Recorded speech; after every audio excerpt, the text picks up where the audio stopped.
Waalaikumsalam warahmatullahi wabarakatuh. Belum ada yang masuk pertanyaan? Baik, saya teruskan ini ya.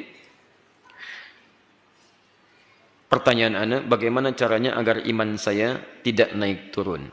Pertanyaan saya, kenapa iman antum naik turun? Iman orang bisa stabil, iman antum naik turun. Kenapa? Baik, antum keluarkan kitab Sahih Al-Bukhari di jilid yang pertama. Namanya Kitabul Iman. Di situ ada 57 hadis yang bisa membantu antum dengan izin Allah menaikkan iman dan menjaga supaya tidak turun. Buka kitab Imam Al-Bukhari, namanya Al-Jami As-Sahih Al-Musnad Al-Mukhtasar min umuri Rasulullah sallallahu alaihi wasallam wa sunanihi wa ayyamihi, disingkat dengan Sahih Al-Bukhari. Jilid yang pertama, bab yang pertama, kalau Kitabul Iman ada 97 pembahasan, cari pembahasan pertama. Di situ ada 57 hadis. Pelajari dengan baik. Ya. Kalau ingin ikut kajiannya, kami sampaikan di Masjid Al-Ittihad Kayuriyin setiap pekan pertama jam 10. Itu kajian Sahih Al-Bukhari. Kita masih di dalam pembahasan kitab Al-Iman. Singkatnya begini. Di antara sekian hadis itu ada kalimat yang sangat menarik. Lihat kalimat nabinya. Al-imanu yazidu wa yantaqus. Iman itu kadang naik, bertambah, kadang turun, berkurang. Lihat rumusnya. Yazidu bitta'ah. Dia akan naik, bertambah dengan banyak mengerjakan ketaatan. Jadi kalau teman-teman ingin menguat imannya, antum tingkatkan ketaatan kepada Allah. Bentuk ketaatan itu amal saleh. Orang lain salat fardu, antum tambah salat sunnah. Orang lain berjamaah di rumah, antum berjamaah di masjid. Orang lain baca 1 ayat, antum 10 ayat.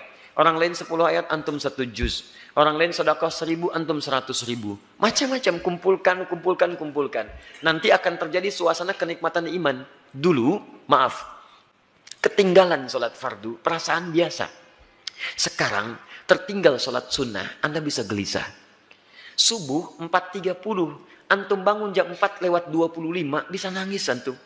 Astagfirullah ya Allah, astagfirullah. Padahal adzan subuh aja belum. Kenapa Pak? Ketinggalan tahajud mah. Ya sudah, besok jangan begitu lagi Pak ya. Insya Allah. Besok pasang aja alarm kita sama-sama. Ya udah mah, pasang dari jam berapa? Jam 2. Masya Allah. Jam 2 tuh, padahal pengen bangunnya jam 3 misalnya. Bisa dipasang. Bahkan 3 kali seperti kalian kita bahas kan.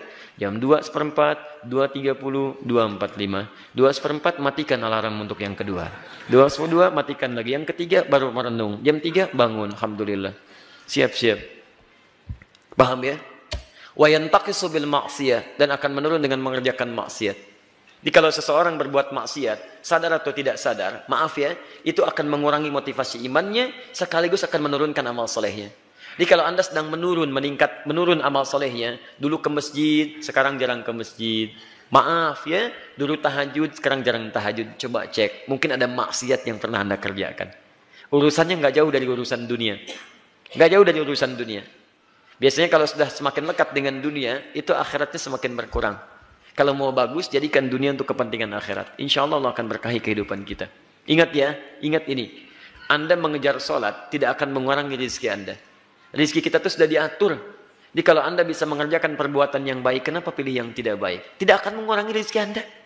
Tidak akan mengurangi. Saya sering sampaikan rumus jadi Quran surah 53 misalnya ayat 48. Wa annahu wa agna wa aqna. Dia Allah akan menjadikan antum kaya atau cukup. Bahkan di surah Al-Fajr antum hafal ayatnya.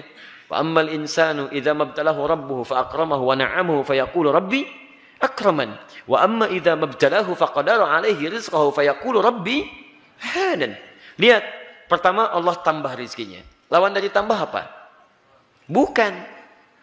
Kalau kurang itu bahasa manusia. Bahasa Quran, cukup faqadara alaihi rizqahu. Kami cukupkan rezekinya. Sifat Allah itu enggak akan mengurangi rezeki. Sifat Allah itu mencukupkan rezeki. Yang menjadikan kurang itu antum yang tidak pernah merasa cukup dengan rezeki yang Allah berikan. Kenapa tidak merasa cukup? Karena kurang dekat dengan Allah. Banyak maksiatnya, banyak dunianya. Itu yang menjadikan enggak pernah cukup. Kalau antum selalu merasa cukup akan dibantu oleh Allah. Nyaman hidupnya. Makanya pada yang pertama, Rabbnya disebutkan. Karena ketika Allah menambah itu sifat Allah. Tapi ketika dicukupkan, Allah tidak cantumkan kalimat Rabbnya. Wa amma idza mabtalahu faqadara alaihi. Kalimat Rabbnya dibuang. Kenapa dibuang? Karena sifat Allah berkeinginan selalu menambah. Kalaupun kurang, itu perasaan antum. Karena Allah tidak pernah mengurangi rezeki seorang hamba. Makanya jangan sampai Anda menyebut, ya Allah kenapa engkau kurangi rezeki saya? Bukan saya yang kurangi, kamu yang gak pernah merasa cukup. Paham? Jadi sebetulnya kalau kita merasa cukup, enak Pak. Dibantu oleh Allah, hidupnya ringan. Mau berangkat, gak punya mobil, biasa aja. Tunjuk begini, mobil berhenti. Masya Allah, ringan dia. Ringan.